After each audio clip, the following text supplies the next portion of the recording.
আপু এটা বিয়েতে কি লুক দিলেন, মানে নিজেকে জোকার বানায় ছেড়ে দিলেন। সবাই কমেন্টের মধ্যে এই কথাই বলতেছে, কারণ প্রথমে আপনার দুইটা লুক নিয়ে চলছে তুমুল আলোচনা সমালোচনা। কেউ কেউ বলছে নতুন রিক্সা সাজাইছে, মানে অনেক আইটেমের ফুল দিয়ে।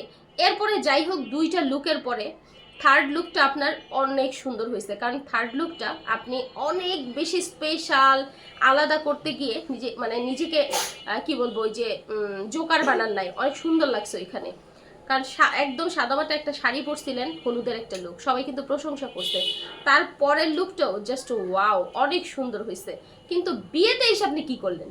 বিয়েতে আইসা হিজাব পইরা একেবারে নিজেকে মাদার তেরেসা বানায় ফেলাইছেন। সবাই তো কইতেছে এই মেয়ের টাকা থাকতে পারে কিন্তু রুচি নাই, কারণ রুচি এই মেয়ের অনেক আগেই মনে খায়া ফেলাইছে বাতার লগে গিলা। তা না হইলে সে যদি হিজাবি হইতে একটা কথা ছিল, সে নন হিজাবি একটা মানুষ, সারা জীবন চুল উড়ায়া টুরায়া খুইলা মেলা চলাফেরা কইরা বিয়ের দিন এসে হিজাব পরে হিজাবি হয়ে গেছে।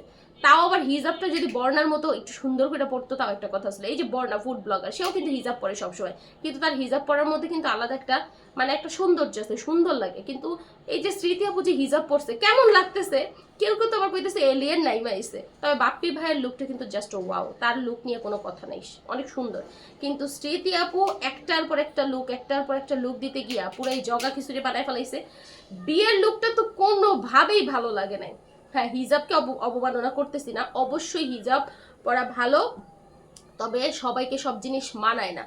স্মৃতি আপু যদি শুরু থেকে হিজাব পরতো তাহলে একটা কথা ছিল, কিন্তু সে সবগুলা লুক চুল ছাইরা ছাইরা চুল উড়ায় উড়ায় কইরা খুইলা মেলা কইরা সে বিয়েতে আইসা হিজাব পইরা পুরাই আলেমা হয়ে গেছে। কেমন না ব্যাপারটা? যাই হোক, সবাই এই জিনিসটা বলতেছে ভালো লাগে নাই।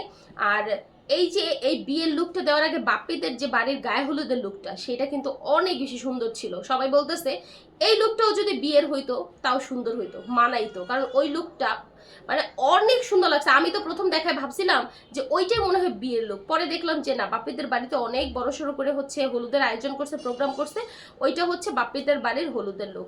যাই হোক, স্মৃতি আপু তার বিয়েতে স্পেশাল হচ্ছে সবার থেকে একটু আলাদা, তারপরে হচ্ছে আনকমন সবকিছু করতে গিয়া সে মাঝে মাঝে সবকিছু জগা খিচুড়ি বানায় ফেলছে। যাই হোক, আমার কাছে কেন কারোর কাছেই তার এই বিয়ের লুকটা ভালো লাগে নাই। দেখেন আপনারা ভালো করে ফলো করে, একটুও তারে মানায় নাই, একটুও না। আর বিয়েতে আপনি হচ্ছে সিটি গোল্ড পরেন, তারপর হচ্ছে এই যে মেটালের জিনিস পরেন, তাও হচ্ছে একটা গোল্ড গোল্ড ভাইব থাকে, কিন্তু সে যা পড়ছে তার তো সারা অঙ্গে কোনো গোল্ডের ছিটে ফোটাও ছিল না।